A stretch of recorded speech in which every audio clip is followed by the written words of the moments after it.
अशोक के फूल पाठ के महत्वपूर्ण गद्यांश का व्याख्या एवं प्रश्न उत्तर लेकर उपस्थित हुई हूँ।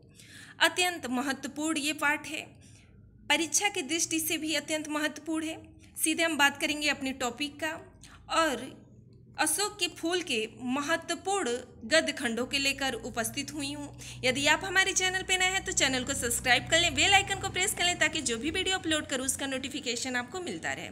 वीडियो अच्छा लगे तो लाइक करना मत भूलें, आपकी लाइक ही हमारी एनर्जी है। पहला गद्य खंड आपकी स्क्रीन पे, भारतीय साहित्य में और इसलिए जीवन में भी इस पुष्प का प्रवेश और निर्गम दोनों ही विचित्र नाटकीय व्यापार है।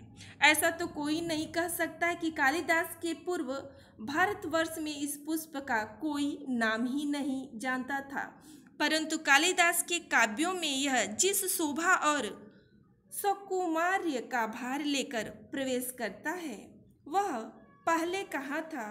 उस प्रवेश में नववधू के गृह प्रवेश की भांति शोभा है और गरिमा है, पवित्रता है और सुकुमारता है। फिर एकाएक मुसलमानीय सल्तनत की प्रतिष्ठा के साथ ही साथ यह मनोहर पुष्प साहित्य के सिंहासन से चुपचाप उतार दिया गया। नाम तो लोग बाद में भी लेते थे, पर उसी प्रकार जिस प्रकार बुद्ध विक्रमादित्य का अशोक को जो सम्मान कालिदास के मिला वह अपूर्व था। अब ध्यान दीजिए, प्रश्न कहाँ से बन रहे हैं, कैसे बन रहे हैं, ये सब कुछ क्लियर किया जा रहा है। इसलिए मैं पूरा गद्य खंड, जो भी गद्य खंड रहता है उसके पूरे भाग्य को पढ़ देती हूँ, कहाँ से और कैसे बन रहे हैं। पहला प्रश्न है, उपर्युक्त गद्यांश का संदर्भ एवं प्रसंग लिखिए। संदर्भ प्रसंग लिखने का एक वीडियो मैं अपलोड कर चुकी हूँ, दूसरी बार पुनः मैं समझा दे रही हूँ। प्रस्तुत गद्य अवतरण हमारी पाठ्य पुस्तक गद्य गरिमा में संकलित तथा हिंदी के सुविख्यात निबंधकार किसके नाम से जाने जाते हैं? सुविख्यात निबंधकार के रूप से भी जाने जाते हैं, आचार्य हजारी प्रसाद द्विवेदी द्वारा लिखित अशोक के फूल नामक ललित निबंध से अवतरित है। जैसे ही इन शब्दों का आप प्रयोग करेंगे, यदि आपके 1 नंबर रहेंगे तो 1 नंबर आपके प्लस हो जाएंगे। अगर 2 नंबर का संदर्भ रहेगा तो वहाँ 2 नंबर प्लस हो जाएगा। स्पष्ट हो गया। अगला प्रश्न क्या है, कह रहा है रेखांकित अंश की व्याख्या कीजिए। एक बार हम पुनः ऊपर जाएंगे, देखेंगे कहाँ से रेखांकित अंश है। तो भारतीय साहित्य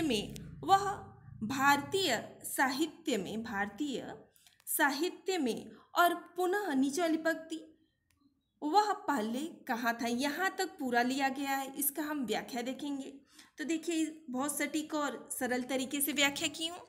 आचार्य हजारी प्रसाद द्विवेदी जी अशोक के फूल के बारे में बताते हुए कह रहे हैं कि भारतीय साहित्य और भारतीय जीवन में अशोक के फूल का प्रवेश और फिर विलुप्त हो जाना विचित्र नाटक की स्थिति के सदृश है।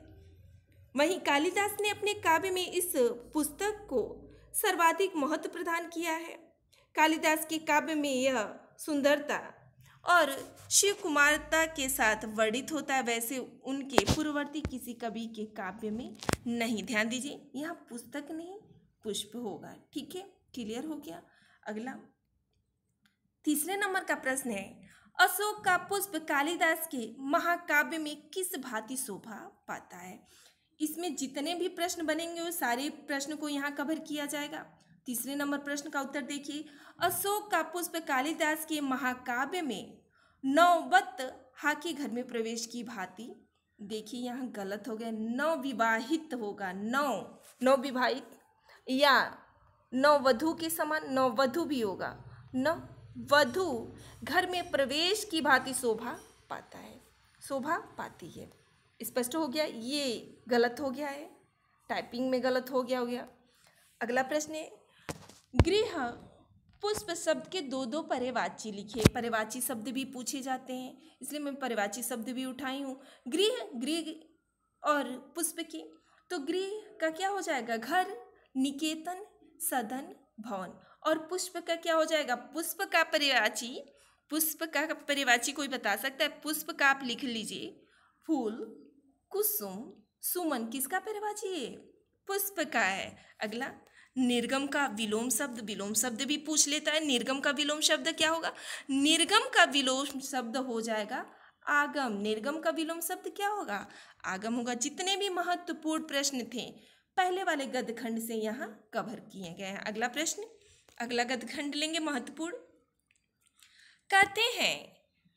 कहते हैं दुनिया बड़ी भुलक्कड़ है, केवल उतना ही याद रखती है जितने से उसका स्वार्थ सधता है, बाकी को फेंक कर आगे बढ़ जाती है। शायद अशोक से उसका स्वार्थ नहीं साधा, क्यों उसे वह याद रखती। सारा संसार स्वार्थ का आखड़ा ही तो है।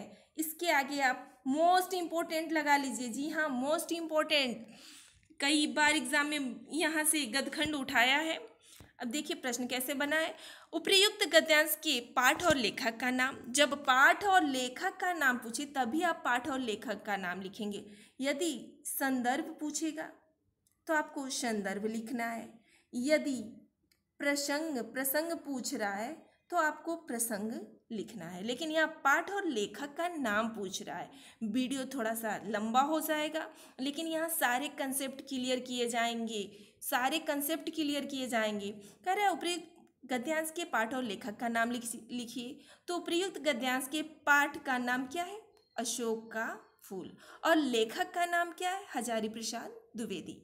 अशोक का फूल पाठ का नाम क्या है? अशोक का फूल। और लेखक का नाम आचार्य हजारी प्रसाद द्विवेदी। अगला देखा जाए। अब कह रहा है रेखांकित अंश की व्याख्या। तो एक बार हम गद्यखंड पे विचार करेंगे कि रेखांकित अंश लिया कहाँ गया है।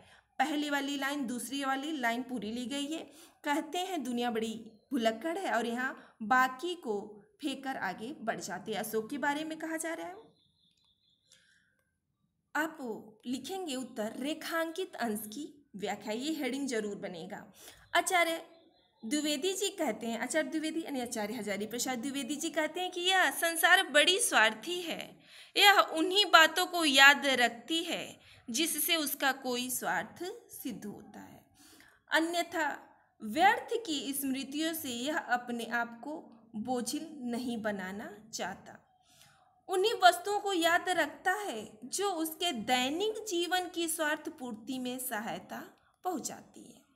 ये मनुष्य की स्वार्थ के विषय में बताया जा रहा है कि वह अशोक को कैसे विस्मृत कर दिए, भूल गए हैं। आगे पुनः करें, जो उसके दैनिक जीवन की स्वार्थ पूर्ति में सहायता पहुंचाती है। बदलते समय की दृष्टि में अनुपयोगी होने से यदि कोई वस्तु उपेक्षित हो जाती है तो उसे भूलकर आगे बढ़ जाता है। क्लियर हो गया होगा। दूसरा भी रेखांकित अंश की व्याख्या। तीसरा प्रश्न है, आपके स्क्रीन पे तीसरा प्रश्न है। दूसरे अशोक के फूल पाठ के दूसरे गद्यखंड का ये व्याख्या चल रहा है। अशोक को विस्मृत करने का आधार किसे माना गया है? उत्तर है अशोक को विस्मृत यहाँ होगा। विस्मृत करने का आधार स्वार्थ वृत्ति को माना गया है, क्योंकि ऊपर दिया है। ऊपर यहाँ स्पष्ट कर रहा है, क्या कहा जा रहा है? स्वार्थ नहीं सदा, यानी स्वार्थ का ही, स्वार्थ के बारे में बताए। सब जगह स्वार्थ ही है। स्वार्थ के कारण ही इसमें बताया गया है कि लोग अशोक को भी क्या कर गए हैं? विस्मृत कर गए, भूल गए हैं। अगला प्रश्न है चौथे नंबर का प्रश्न। लेखक ने दुनिया का किस तरह का व्यवहार बताया है?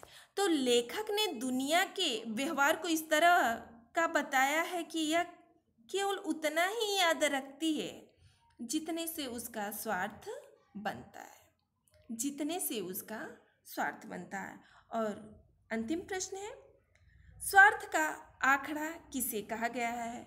तो सारे संसार को, यहाँ कह रहा है सारे संसार को ही, ऊपर बताया गया सारे संसार को ही स्वार्थ का आखड़ा कहा गया है। तीसरा महत्वपूर्ण गद्यखंड लिया गया है यहाँ पे। मुझे मानव जात की दुर्दम निर्मम धारा के हजारों वर्ष का रूप साफ दिखाई दे रहा है। मनुष्य की जीवनी शक्ति बड़ी निर्मम है। वह सभ्यता और संस्कृति के वृथा मोहों को रोधती चली आ रही है। ये इतने महत्वपूर्ण गद्यखंड लिए गए हैं, रेखांकित अंश है।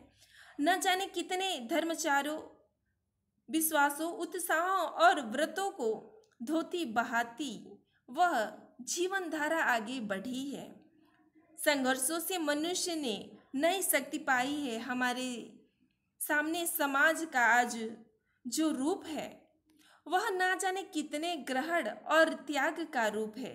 देश और जाति की विशुद्ध संस्कृति के केवल बात की ही बात है। अब इसके में क्या क्या प्रश्न बने हम यहाँ कवर करें। उपयुक्त गद्यांश के पाठ और लेखक का नाम लिखिए। तो उपयुक्त गद्यांश के पाठ का नाम क्या है? अशोक का फूल। और लेखक का नाम आचार्य हजारी प्रसाद द्विवेदी। अगला प्रश्न क्या बन रहा है? रेखांकित अंश की व्याख्या कीजिए। अभी रेखांकित अंश हम लोग पढ़े थे, कहाँ से कहाँ तक है?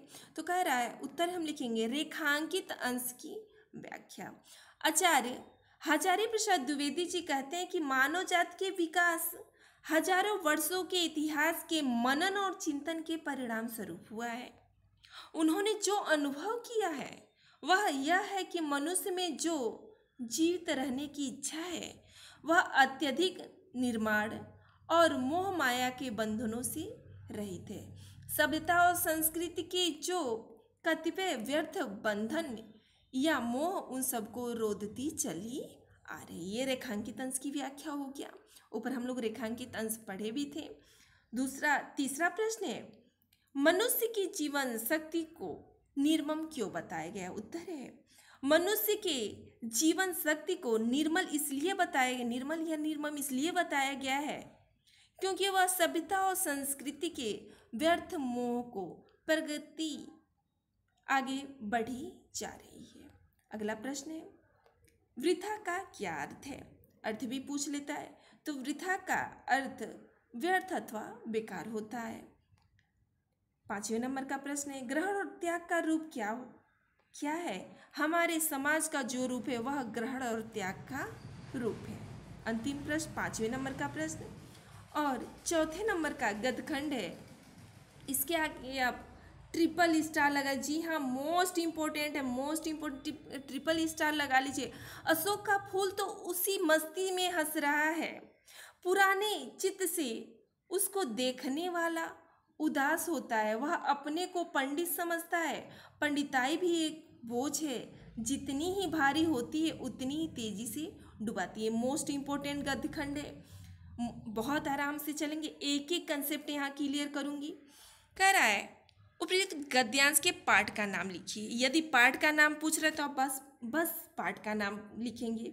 तो उपयुक्त गद्यांश के पाठ का नाम अशोक का फूल है।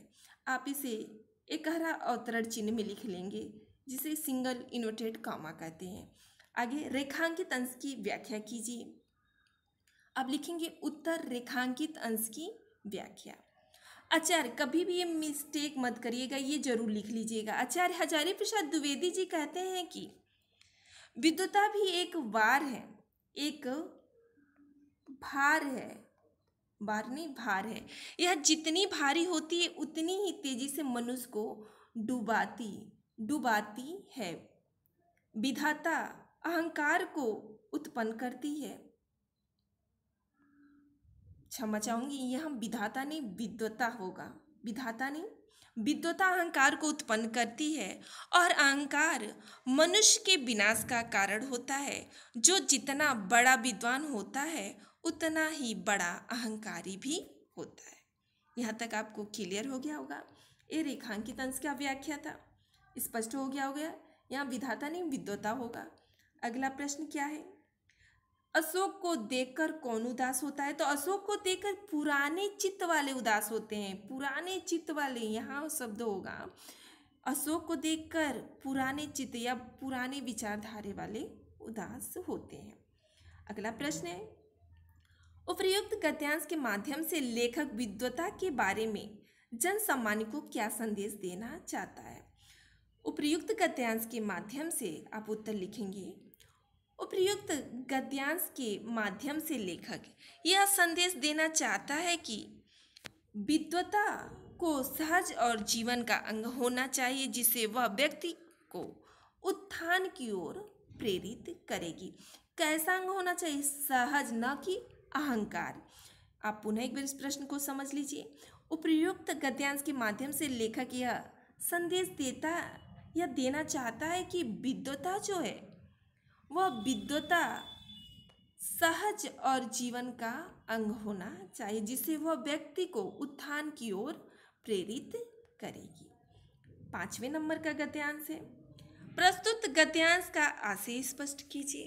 उत्तर है, प्रस्तुत गद्यांश का आशय यह है अथवा प्रस्तुत गद्यांश का में यह कहा गया है कि व्यक्ति के उत्थान से उत्साहित और पतन से निरुत्साहित नहीं होना चाहिए। प्रत्येक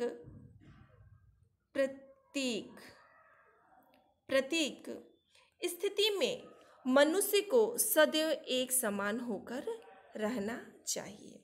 क्लियर हो गया। 6वें नंबर का प्रश्न है, ध्यान दीजिए 6वें नंबर का क्या प्रश्न बन सकता है। प्रत्येक में कौन सा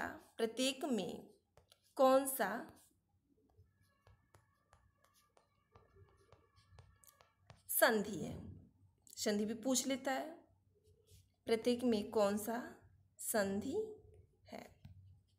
तो प्रत्येक में कौन सा संधि है ये आप कमेंट बॉक्स में लिखिए। आज का वीडियो आपको कैसा लगा ये भी आप कमेंट बॉक्स में ज़रूर लिखिए। इसी के साथ यहाँ अशोक के फूल पाठ के जितने भी महत्वपूर्ण गद्यखंड थे वह आज इस वीडियो में हम कवर किए हैं। इसी के साथ हम वाणी को विराम देंगे और आप सभी विद्यार्थियों से इजाज़त चाहेंगे। धन्यवाद।